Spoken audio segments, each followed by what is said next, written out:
folks, it's Jeff here. Just a quick reminder, if you're loving Disney Coast to Coast, there are a couple of easy ways that you can support the show. We'd love it if you could rate and review us on iTunes, or wherever you listen to the show. This is a simple way to help other Disney fans find us. Also, go ahead and share your favorite episodes on social media and be sure to tag us. You can find all of our social media information at DisneyCoastToCoast.com. And finally, I just want to say thank you to all of you who listen every week. Your support is very appreciated, and we love that you're enjoying our Disney geekiness. Now on with the show. Do you dream of fairies and princesses? Then you've come to the right place. Welcome to Disney Coast to Coast.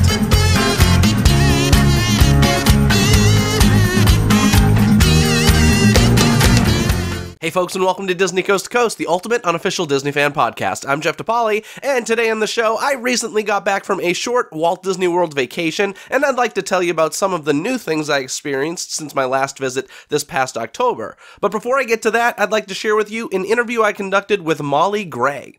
Mollee began her career with Disney as a young performer in the High School Musical trilogy, and later got a featured part in the Teen Beach Disney Channel original movies. In this interview, she shares with us stories of being on set and how much she loves the Disney parks. So let's get to that right now. Mollee, thank you so much for coming on the show. Of course. Welcome to Disney Coast to Coast. Thank you so much. And of course, we're going to be talking about a lot of your Disney credits. But before we get into that, I want to mention you started out with stuff like So You Think You Can Dance, Yes. America's Got Talent, Yes. of course, Dory herself, The Ellen DeGeneres Show, Yeah. The Voice. So you had a big dance background. Is that Yeah. that's primarily your interest? My parents threw me in dance and gymnastics at a very young age because I had way too much energy for them. Okay. But I danced my whole life. That was my sole kind of priority was dance, and then kind of migrated into acting. So Is dance still your preferred? yeah, thing? I actually really, really love acting. It's probably my biggest passion right now. But dance has always been there for me. It's kind of my scapegoat. Yeah. So it's always my passion. I love to dance, but I'm just really fond of the challenge of acting these past few years. So I find it a little bit more exciting. Yeah, and it kind of segued into the acting thing Yeah. for you because with Disney, you started, I believe your first Disney credit was High School Musical. Yeah, Yes? yeah. Okay, and you did the entire High School Musical trilogy. Yeah. I started, just as a dancer in High School Musical 1. I was about 12 or 13 at the time, and I booked it. Kenny Ortega was putting on this, he quote unquote said small audition to make people realize that he's still around as a director. And it ended up being obviously this world phenomenon. But so I booked that one, and then he brought me back for the second. He called his agent right in front of me and goes, I need you to sign Mollee to my agency.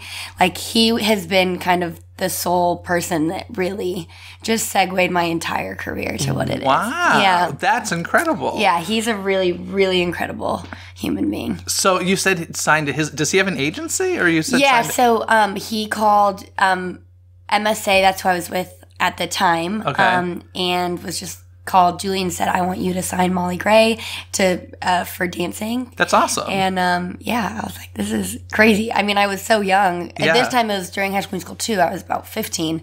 And I was just like, oh my gosh, this is crazy. And MSA is, one of the biggest dance agencies. And yeah, it was pretty cool. That's awesome. Now, before the High School Musical thing happened, were you a Disney Channel viewer? Did you watch the shows? Totally. Okay. Yeah. So I need to know, what were some of the favorites for you on Disney Channel? Okay, well, I was really into the DComs. I loved Brink and Johnny Tsunami was a good one. But I also loved the show. That's a Raven and Lizzie McGuire. I loved Lizzie McGuire. I remember being I'm going to do that one day. And here I am. So, And you did, so that's what's so amazing and incredible to me is you loved, because let's face it, we all get gigs that it's okay, I've never seen this show before, Right. whatever, but it's work and I appreciate it. Yeah. But when you are so passionate about something, and it sounds like you were passionate about Disney Channel original movies, and then you get High School Musical, it becomes, I don't know statistically, but I would say arguably the biggest DCOM totally, I agree. of all time. Yeah. And you were, how old, 14 at this time? The first one I was 13. Okay. Yeah. So, Yeah. what was that? It was Because let's just take the step back. Okay, so you make the movie. I assume you have a good time making it. Yeah, it was great. And I actually went to the audition with some friends, like, because everyone said, you have to look high school, Molly. Like, I look so young for my age anyway. They're like, you probably won't book it. It's weird. Because you might look too young. I might look too young. And I was like, I don't care if I don't book it. Like, a huge audition is coming to Utah. Like, that opportunity doesn't come very often. You were in Utah at the time. Yeah. Oh, wow. That's right, because they shot in Utah. And yeah, we shot in Utah. And so I was like, I'm going to go anyway. My mom was at work. I didn't tell her because I didn't want her to, like, because I love to dance. I didn't want her to think, oh, she tried and she, I don't know. I just didn't want to give her any, like, the opportunity was worth it for you, yeah. So I went, and then I ended up booking it, and then I didn't tell my mom. Well, I didn't tell my mom I went to the audition, and then she called. I got a call from production saying I booked it because I didn't have an agent, so they just called me directly. I was just like, I remember trying to act so cool on the phone too. I was like, oh, okay, awesome, thank you so much. And then, like, I hung up the phone. I was in my little brother's room at the time. I started jumping on the bed. I was so excited. And then I called my mom. I was like, hey, so I auditioned for a movie and I booked it. So yeah, it turned into, like, I mean, it was the coolest experience of my whole life. Yeah, making friends, like, still friends with some of the cast, or we may not hang out all the time, but if I see them at an event, it's like I'm, little sister to some of them. So, yeah, it's pretty cool. That's an even crazier story than I expected to get from you. That's awesome. So you make the movie, you have that great time. Yeah. The movie, you're getting ready for the release. There was a lot of hype. I remember the High School Musical marketing train that there was, and like it was everywhere. Yeah. And then it premieres. Yeah. I assume, what did you do? Did you watch it with a bunch of cast members, or did you watch it with your family? No, I watched it, like, with my family, because I was like, I don't know how much I'm going to make it in the film. Sure. Because you don't really know if you're not, like, one of the lead actors. Sure. And then, I was watching it with my family and, like, a couple friends. I didn't really know what to expect, you know? And I ended up being in it so much, and Kenny just gave me some great shots. He was, like, such a really amazing director, and he gave me some really great shots, and then I was just like, oh my gosh, my face is on Disney Channel. This is so crazy. I was even in, like, part of the trailer, and I just thought, wow, this is what I want my rest of my life to look like. Like, I want to do this. I want to get excited to watch a film I worked so hard to be in. Or, it was really cool. Okay, and just a reminder to the listeners, Kenny Ortega, if you don't remember, director of Newsies as well as Hocus Pocus, and of course all the High School Musical films. Well, he did choreography for Dirty Dancing. Yeah, pretty major. And okay, so you watch it, you have that moment. Yeah. So you had so many great moments, I would imagine, with High School Musical. The shooting, great time. Yeah. Premiere, great time. Yeah. And then the phenomenon that I don't think anybody really expected. Was expecting it. No, nobody was expecting it. So I want to know, like, who did you, cast-wise or, production-wise, who did you call? Who was it, like, freaking out with?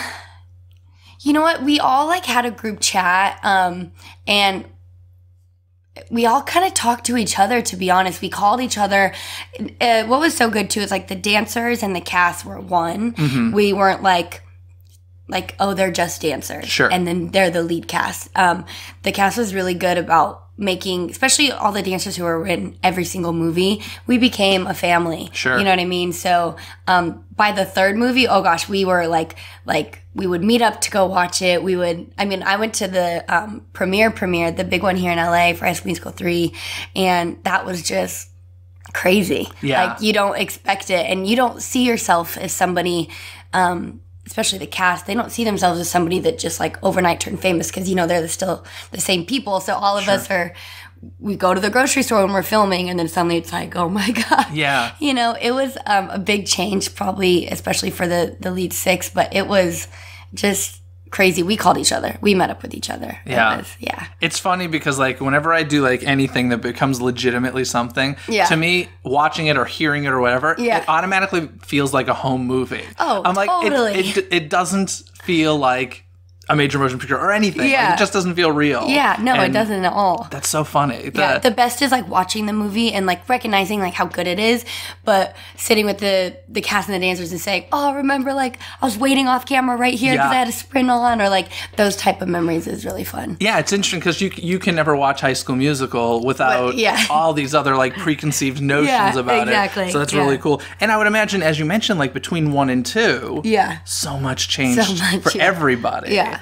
And I'm assuming it was a much tighter set at that point. Yeah, it was a little, it was tougher because, especially extras were obviously really, really excited to be on set. Yeah.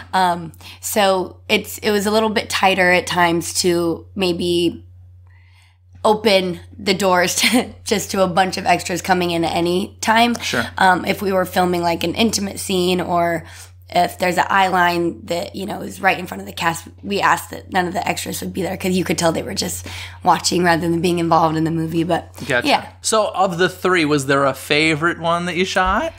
Let's put it this way: a favorite of the three as a viewer, and then a favorite of the three, like experience wise. Okay, I think the just production quality of High School Musical 3 was outstanding. Yeah. I think visually it was the best. And obviously the connections were so much stronger from first to third. But my favorite one to film probably was the second one, because we filmed in St. George, which is about 3 hours away from where we normally film. So they put us all up in condos, and we became like a really close family during that time. We all stayed like in one condo complex, and we all had our own little condos and had like a pool. It was like vacation for 3 months. You want to hear something super nerdy? Yeah. I stayed at the Inn at Entrada. You did? Because of High School Musical 2. Now, did you guys stay there? Yeah. You actually stayed at the Inn at Entrada. Yeah. That place is awesome. It's amazing. Yeah. So, obviously, like Zach and Vanessa and Corb, they all got like the big suites, and then we were around the corner on the not the smaller, because not really that much smaller, but we were all in the same area. No, it's a great place, and it was. I was just watching it one day, and I was like, "Where did they shoot this? Like, this is beautiful." It's stunning, and it looks exactly like how it is. Yeah. You know what I mean? The funny thing is during the second one though, it was so cold. And I remember filming Ashley's scene, the Sharpay scene where she's like in a dress and everyone had to be like in like tank tops and stuff. We filmed that at night at like 3:00 in the morning, and it was freezing. Wow. It was like 30 degrees, and just we had to act like it was summer. It was crazy. Oh man. Yeah. But did you go to the theater next door, the Tuacahn Amphitheater at all? Like right down the street. Probably. I mean, I can't fully remember right now, but yeah. Yeah. Oh, such a great area. Yeah. I love that you like got to stay there and enjoy that. That's great. So you did mention the third one looks different. It was a major motion picture. It went to movie theaters and everything. Yeah. How was there a big difference between shooting 1 and 2 versus 3 because of that? I mean, obviously more expensive equipment and stuff like that. Yeah, I was going to say the budget was a lot bigger. No, Kenny creates this incredible like atmosphere on set, and you wouldn't know any of the issues that are going on with production or camera or anything, because he makes everyone feel like we are one. You know what I mean? And the actors and the dancers, like none of us know if there's issues behind the scenes, because we're doing our job in front of the camera. And so there were never like blowouts or issues, or it was just like you walked on. The only thing is if you got caught yawning, like if we were if he was back in Video Village and looking on camera, and we were like waiting for them to set up a shot, if you were caught yawning or if you swore, you had to put money in the jar, which was fun. That's fun. Yawning, huh? Yeah. That was a pet peeve of Mr. Ortega's? Yeah, it was funny. I wonder if that's a tradition. And he would call you out too. Like if I was, say, the camera was on me and we were setting up the shot and I'm just, yawning, he would be like, Mollee Gray, everybody, gotta put a quarter in the jar. And there was just hundreds of extras, so you just get embarrassed, and then you're like, dang it. He was really funny. That's really funny. I love that. And all of this leads to, actually, before we move on, did you hear they're bringing it back? You must have heard, for the streaming service. Yeah. Isn't that crazy? Yeah, I think it's so awesome. I mean, it's hard to like not keep High School Musical love alive, you know, because it's so prominent all the time. How long ago was it? It was like 2004 or something like that? Yeah, I think our third movie is actually celebrating its 10-year anniversary this year, last year. So it's been around for over a decade now, and it's still living in some way, shape, or form, which is just crazy. Yeah. And did you ever see any of the stuff in the parks that they used to do? They used to have so many park shows. Yeah, totally. We went to Disneyland like a few years ago. Maybe it was like 2 years after it came out, and there was like a whole High School Musical thing in California Adventures, and I remember being like, oh my gosh, this is so crazy. Some of them would like recognize me, some of the dancers, and I was like, hey, I was in that. That's cool. Now that's like such a surreal moment. Yeah, I was right? like, I can't believe that people are flying everywhere from around the world, coming to this amazing park and seeing something I was a part of. It was so cool. Incredible. Yeah. And this leads to Teen Beach Movie and Teen Beach 2. Yes. Which now I would assume somebody involved with High School Musical enjoyed your work and brought you onto that? Well, so... or did you audition? I auditioned, but it was the same casting. Judy Taylor, it's casting of Disney Channel. Okay. And... I've known her since I was super young, and I had actually auditioned for a pilot for them, and it was me, Maya Mitchell, and John DeLuca. We were all in the same pilot, and it didn't end up getting picked up, but they liked what they saw in our pilot, so they asked us all to audition for Teen Beach Movie. Oh, that's awesome. So, and then we all booked it. So we all had like already a family thing going, and then, I booked a character called Giggles, which was... so crazy. I remember getting asked to audition, will you audition for Giggles? And I was like, what does that mean? Like, if I was like, how am I going to take this character seriously? I like hadn't read the script. And then I read it and I was like, I have to play Giggles. Like, this is the funnest character. She's so like silly and goofy, and she was really fun. Now, these movies are based on kind of like those old-fashioned, silly beach movies. Yeah. Of course, Annette Funicello, the Musketeer, starred in a lot of them, so I'm curious. Had you seen any before booking? Oh, absolutely. Oh, okay, wow. It wasn't like... Actually, I didn't watch them just for fun before, but once I booked it, I did, research to make sure I could live up to expectations. Live up to, I love it. What did you think when you were watching those old ones? I mean, they're so cheesy. Oh, I know, but also just like so beautiful at the same time. I feel like if I could be in any other era, it would be that one. Just because I love the style. I do love the cheesiness. I think that's what got us here with acting and stuff, is having that like melodramatic, like exciting, like, I don't know. I really like it. That's fun. Yeah. Now, the audition process for this was probably, did you have to like go through the whole thing again like you did for High School Musical as far as dance and stuff? Oh, so I went up and I auditioned for Giggles. I only had to audition one time. Okay. And then they ended up just booking me just from going in person. But I did meet with, like, the one time I went in, everybody was in there. It wasn't just casting. And then my reps sent videos of me from, like, So You Think and stuff. Oh, so they knew you could dance. Yeah, and then also Judy was like, she was in all the High School Musical. She's a great dancer. Yeah. And they called me, like, about maybe within a week later and go, all right, you're moving to Puerto Rico for 2 months, you're leaving in 2 days. And I was like, oh my God. Okay. I was like, okay.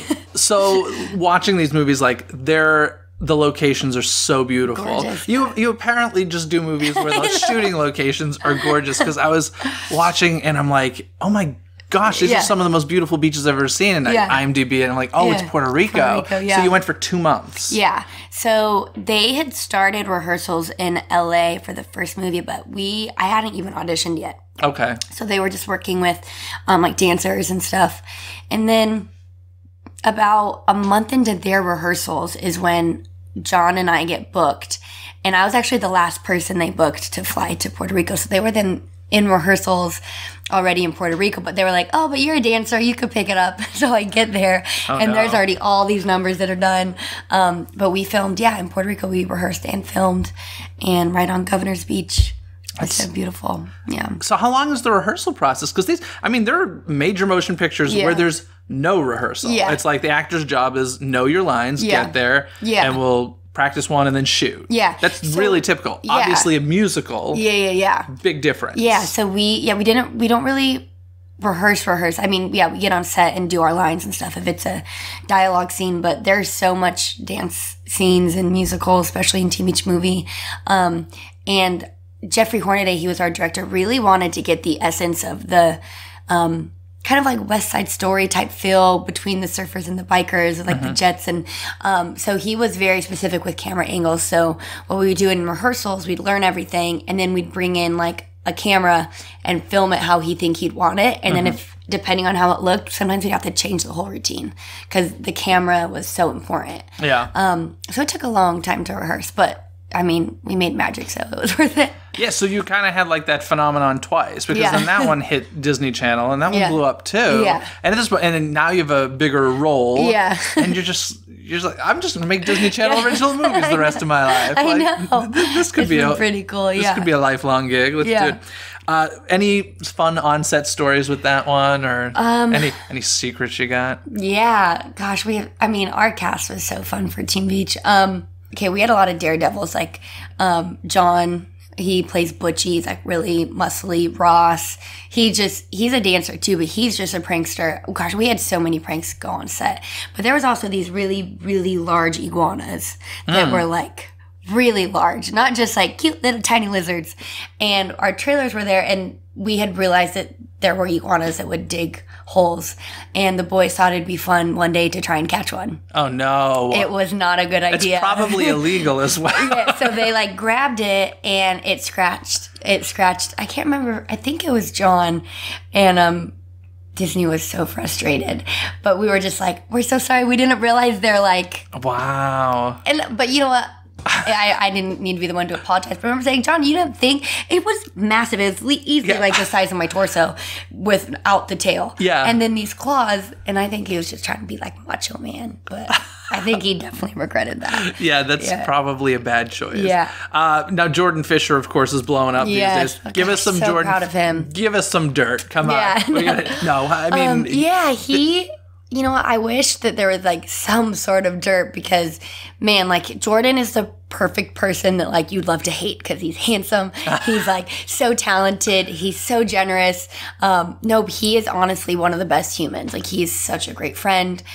He has an amazing, amazing family. He loves his siblings more than anything in the entire world. Yeah. And what's like something really cool about Jordan is a part of being the most humble person, he's worked harder than anybody I know for his career. Yeah.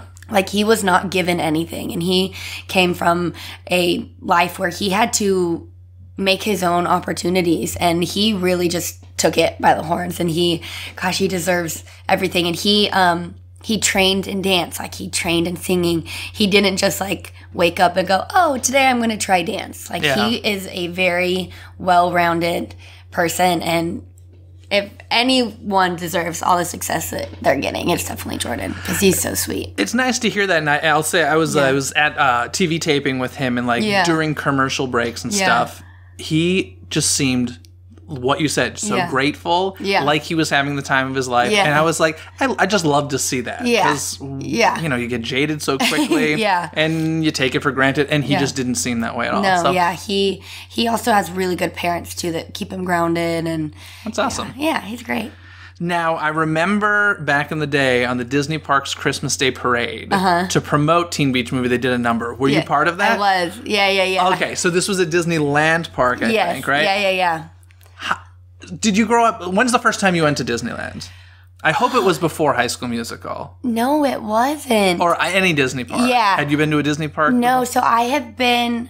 What I remember, I've been to Walt Disney World once. Okay. And then Disneyland, I moved here about 10 years ago, so my mom was like, let's get passes. And nice. All the time. But like growing up as a kid, growing up in Utah, we weren't very fortunate. We didn't have like crazy amounts of money. So we couldn't just like fly and go to these parks. So I remember moving to California and being like, we have to go to Disneyland. Yeah. First thing on the list. And that was after High School Musical though? Wow. Yeah. Okay. Yeah. So you were a fan of the parks. You had an annual pass. Yeah. And then you get that call, hey, we're doing this Teen Beach Movie thing in the park as part of the Christmas Day Parade. Like, I don't know about you, but like that. I freaked out. That TV special is such a tradition for me at this point. Totally. And so, I mean, that must have been just an unbelievable experience. It was really, really cool. It was cool to be like behind the scenes. Yeah. And also like, the cast, we did D23 for 2 years in a row. Oh, nice. The expo. Nice. Which was really, really cool. Just seeing, like, how big Disney's franchise was mind-blowing. Yeah. Like, it goes beyond the channel or the parks, or it is, like, one of the most beautiful like, I don't even know what you would call it. It's like an iconic thing. You know what I mean? And seeing that, seeing the work behind it was really, really beautiful. I really enjoyed it. But like walking out and like filming that entire thing, fans all on the side, I was like chills all over my body the entire time. We even brought like a vintage car in from set, and it was just like, holy cow, like my movie is in this parade right now, this special. It was crazy. Now I imagine, I always picture like with those sorts of things, rehearsals are way shorter than anybody ever wants them to be. So where did you rehearse, and how long did you guys actually have to prepare for that? We rehearsed actually down to, I think in Anaheim-ish or towards Anaheim. We rehearsed like maybe 3 days. Okay. Yeah. And how much time did you actually have to rehearse on the street there, on Main Street, USA? Oh, you didn't? No, we just went straight. That's amazing. Yeah, it was great. That's so crazy. Yeah, it was really cool. What was cool too is like then the cast, we all get to go and ride rides and everything. And the fans there are just like the craziest, most amazing humans. You know what I mean?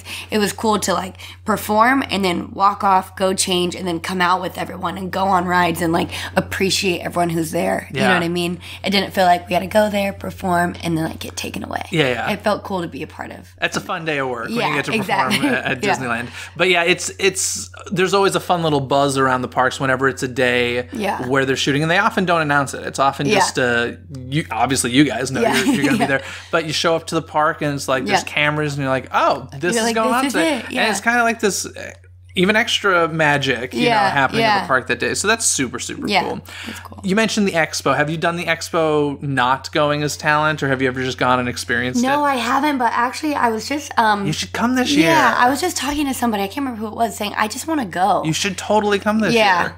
Maybe I will. It's a lot of it's crazy. Yeah. But it's a lot of fun. Yeah.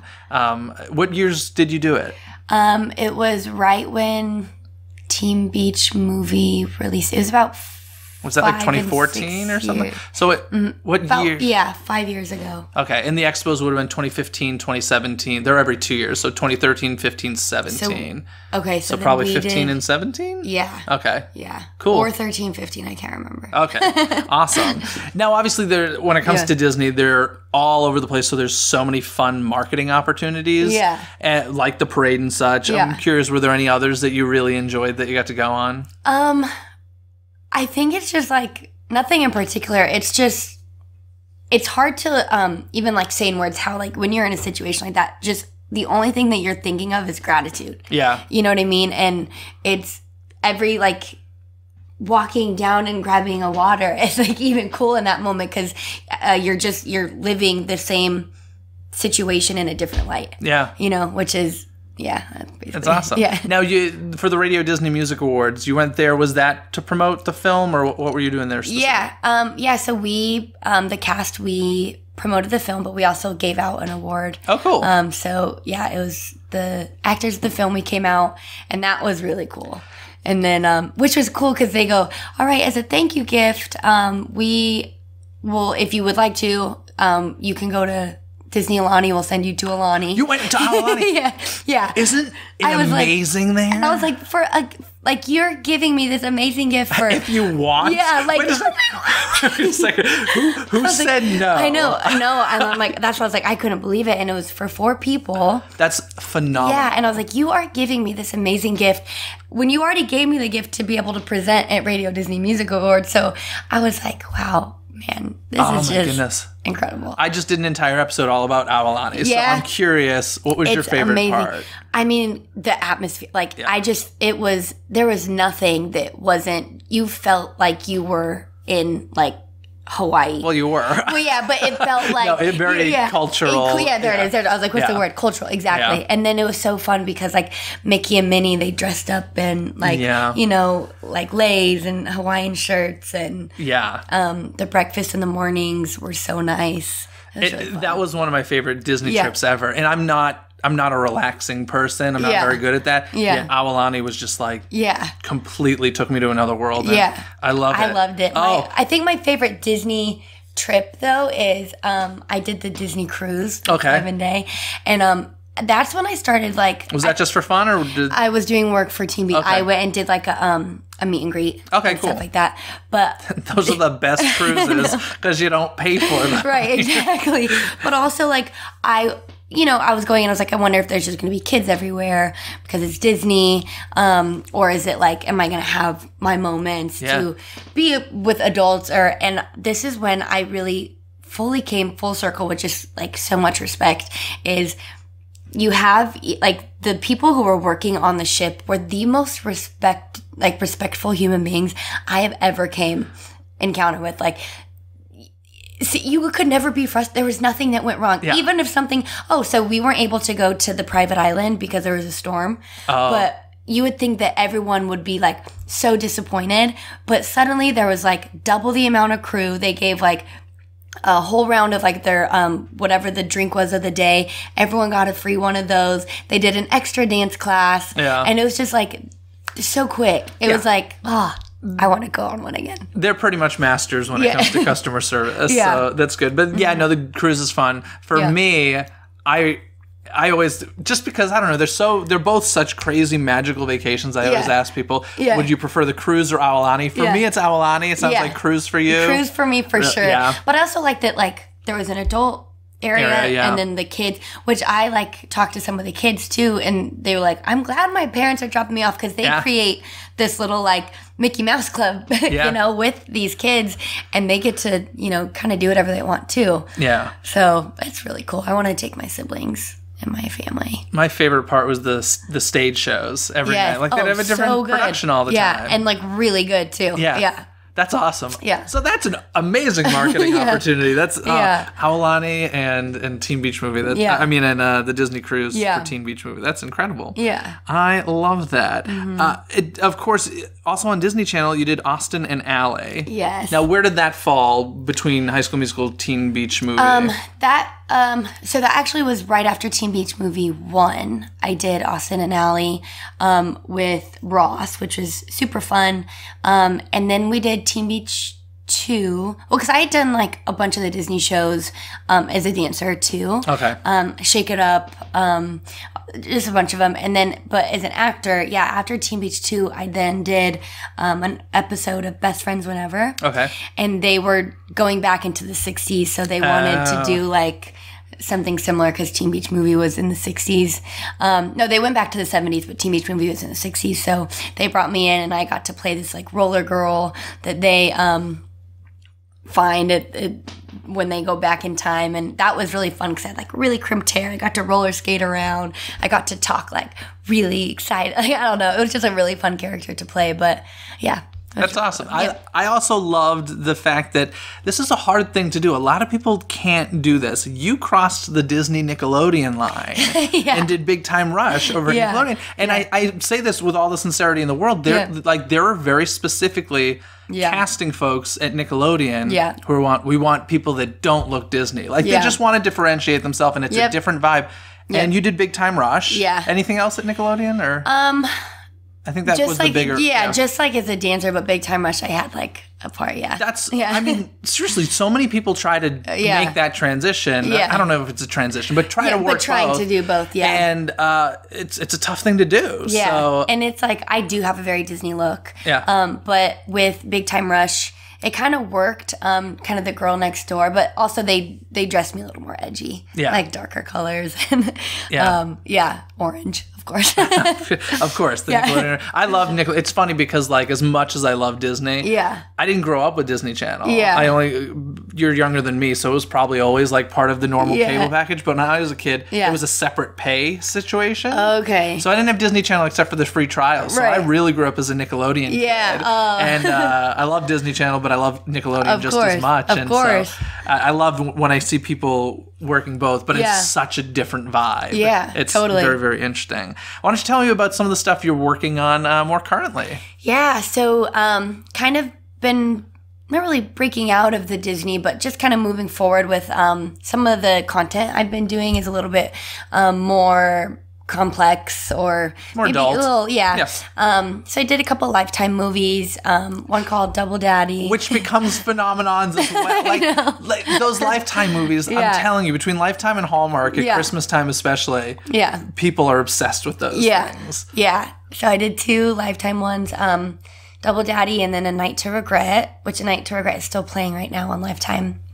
And then I did a couple movies that went to theaters. My most recent one is called The Reliant. It's a faith-based film, and it's basically like the dollar crashes, and I'm left with my siblings to kind of protect them in this massive world of just like war, basically. And so I'm trying to survive by myself with them. And so I got to do like weapon training and action stuff. Oh, cool. Yeah, it was really cool. Now, I would assume there's probably a lot of similarities between that and dancing because it's all choreography. Yeah, the athletic. Yeah, exactly. It was like, and also I was a gymnast too. So there was one scene where the girl playing my little sister, I had to hold her and I had to run through the woods, jump through ditches and everything. And I was like, I'm so glad that I'm athletic because it would have been so hard.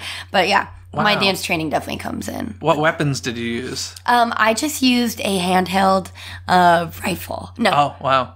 Oh, they're going to kill me because I can't remember what it's called. That's okay. Yeah, I can't remember. I had to hold a shotgun, AK. I can't remember what they're called. I don't know. I wouldn't know. Yeah, but no, but I had to hold a lot of them. But my character was very against guns, so I didn't have to. I just had to learn how to load it, and then hold it and like be be uncomfortable with it. Yeah. Okay. So it was fun though. That's awesome. Yeah. Well, why don't you let the folks know where they can find you online and everything? Yeah, if they you guys can follow me on all social media. My username is Mollee Gray, MollsGrayy. So Mollee Gray with 2 Y's. Awesome. And is there any talk of a Teen Beach 3? I know, everyone always asks. I think we kind of cut it off on 2. It's hard to, as we get older, it's like we have to look the exact same going into when they go back into that movie. That's right, because you guys, that's right. So I think 2, and I think we left it off at a great note, and I don't think there will be a third one. But maybe they'll bring it back for the streaming service. Yeah, maybe, exactly. Awesome. Anyway, Mollee, thank you so much for coming on the show. This was so much fun. Thanks for having me. Appreciate it. I hope you all enjoyed my interview with Mollee, but now I'd like to share a few thoughts about my recent Walt Disney World vacation. Travel along and stamp those passports in today's Disney Trip Report. Let's start over at Disney's Hollywood Studios, where I got to experience Lightning McQueen's Racing Academy. This new show recently opened, but attendance to this attraction is quite small. I mostly attribute this to the location of the attraction.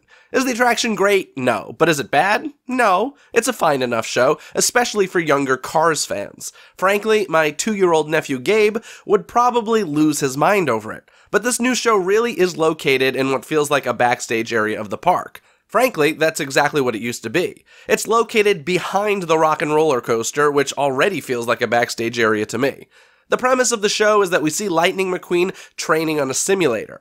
The simulator is a screen surrounding the audience, and although this attraction features numerous characters from the Cars franchise, the only audio animatronic we see in person is Lightning McQueen. The others are only seen on screen. Having said that, the Lightning McQueen audio animatronic is quite impressive, but no more so than the animatronics we've seen for several years now in Cars Land at Disney California Adventure. So overall, I think it's a nice surprise for East Coast audiences, but I don't think West Coast Disney fans would be very happy if this show was brought out here. I enjoyed the show enough and was happy to have something new to experience, but it's not something I would run back to unless somebody I was with wanted to see it. There is one part of the show that did make me laugh out loud, where there's a mention of a huge prize that you can win, and then if you read the screen it simply says, "Offer not available in Orlando, Florida." That caught me by surprise and made me laugh. On a different note, now that guests have access to what used to be a backstage area, you get a really beautiful new view of the Twilight Zone Tower of Terror. It's worth going back there just for that. Over at Epcot, I experienced the Epcot International Flower and Garden Festival for the first time, and I absolutely loved it. That beautiful park is made even more gorgeous with a massive amount of flowers and topiaries throughout. I have now experienced 2 of the 4 festivals that Epcot offers, and it's interesting to me that the Food and Wine Festival seems to get the most attention. But in my book, it seems to be the least interesting festival. I get it that people like drinking around the world, but I don't think that people realize you can do that with every festival. If you're deciding between visiting Flower and Garden or Food and Wine, I would go with Flower and Garden all the way. While at Epcot, I also experienced the Eggstravaganza egg hunt in Walt Disney World for the first time. I had done this numerous times before at both Disneyland and Disney California Adventure, but it was fun to do it in a new park. I'm actually a big fan of this for a couple of reasons. It's an inexpensive way to enjoy the park with friends, although they do keep raising the price by $1 every year, and it's also one of very few Easter offerings around the parks anymore. I must admit that my egg searching skills were not nearly as proficient as my dear friends Ruben and Jonathan. Another thing I did in Epcot for the first time was the Behind the Seeds tour at the Land. I took this tour for a couple of reasons. Overall, I really enjoy the behind-the-scenes tours at Disney parks. They're very educational and a lot of fun, so I highly suggest them. But they're often quite expensive. The nice thing about Behind the Seeds is it's only $25. Granted, it's only an hour long, and it doesn't have some of the exclusivity that some of the other tours do, but I enjoyed it overall. I also took it because my sister Gina is into gardening, and I thought she would enjoy doing it. I have a strange love for living with the land, so it was fun to go behind the scenes of that attraction.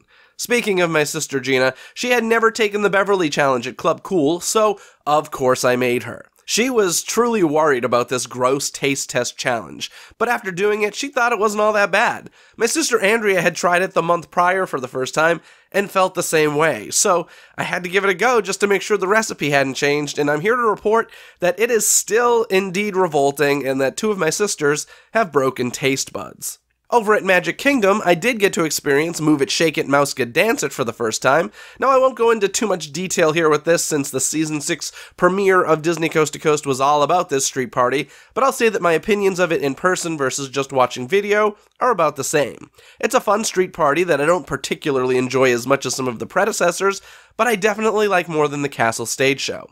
Of course, I had a great time overall visiting Walt Disney World and getting to experience some new stuff. Anywho, I think that means it's trivia time! Okay, folks, today on Trivia Time, I have Philip Elke joining me, who is a Patreon supporter of Disney Coast to Coast. Thank you so much for supporting the show over at patreon.com/DisneyCTC. Hello and welcome to the show, Philip.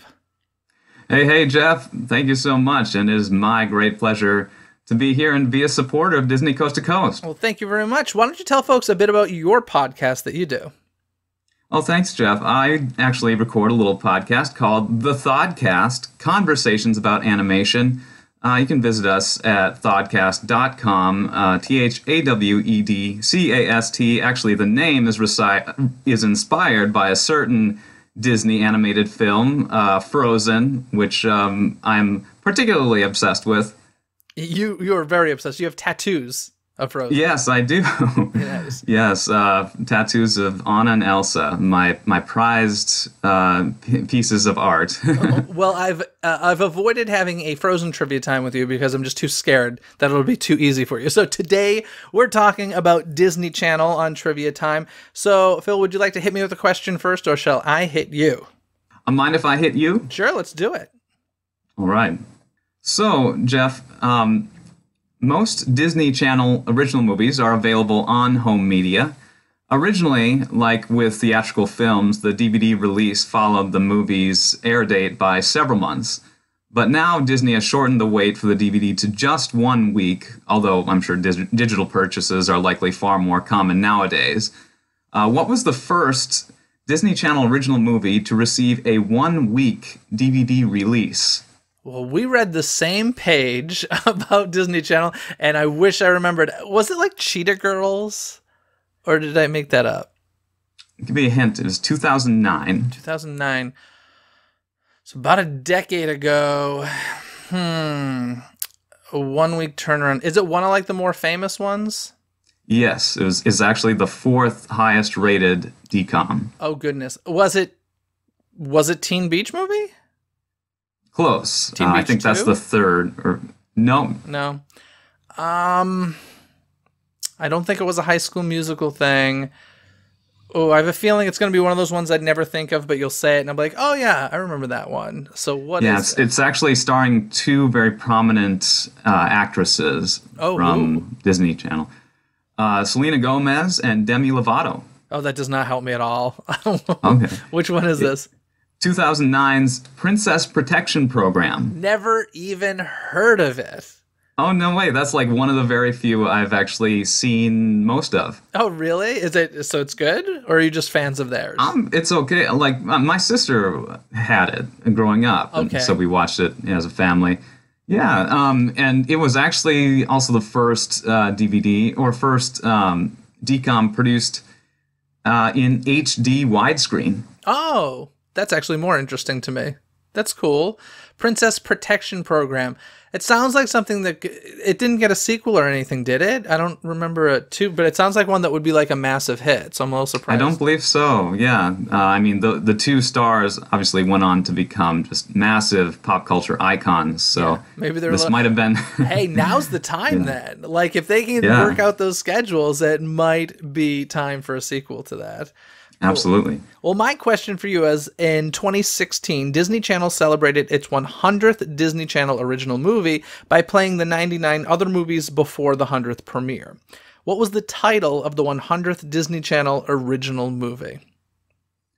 Adventures in Babysitting. Boom. You nailed it. Did you watch that one? Never seen it. Now, have you seen the original? Because this is a remake. Okay. And it's funny because I never realized that the original was a Disney movie. I remember hearing about them making this Disney Channel original movie and being like, that's a weird title for Disney to be remaking. And then as I looked into it, it's actually a Touchstone picture, which I did not originally realize. So, of course, Touchstone was a branch of Disney at that time, at one point. And yeah, so Adventures in Babysitting was the 100th. And something interesting I found out while doing research for this trivia was that from 1983 to 1997, they didn't use the term Disney Channel original movie. They were called Disney Channel Premiere Films. And then from 97 to now, they call them Disney Channel original movies, which I thought was actually really kind of interesting because I honestly thought DCOMs were like way newer than they actually are. They've obviously been around since 83, just under a different name. But like for some reason, I thought even maybe High School Musical was like the first DCOM or something, but obviously they've been around way, way, way longer than that. So interesting. Yeah. There's some debate as to what is actually the first DCOM. I read it online, but I didn't recognize the title. Yeah, well, in the marathon, the first one they played was the movie Under Wraps from 1997. Very but popular. apparently that wasn't the first one promoted as a Disney Channel original movie. The first was actually the one released before that called Northern Lights, starring Diane Keaton. Okay, when they did the marathon, I don't believe they did them in order. In fact, I know that they showed like the 50 most popular ones more than once, and then like after they would show they showed all of them at least once, but I don't think they were particularly in order when they did that. But that was kind of a crazy little thing that they did. I caught a few of them.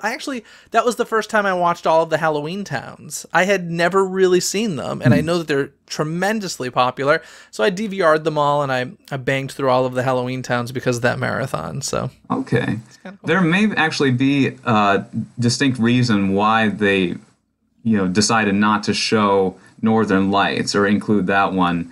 And it's because the character Diane Keaton plays is a heavy smoker in that film. Oh, perhaps that may be the case these days, huh?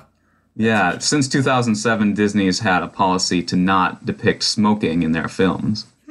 Very cool. Well, Philip, thank you so much for coming on Trivia Time. I hope you had a good time.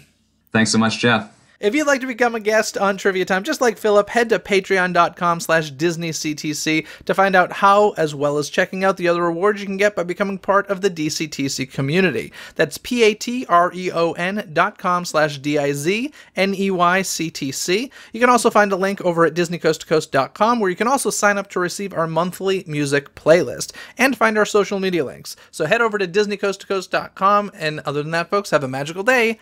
Bye! Thanks for listening to Disney Coast to Coast. Have a magical day.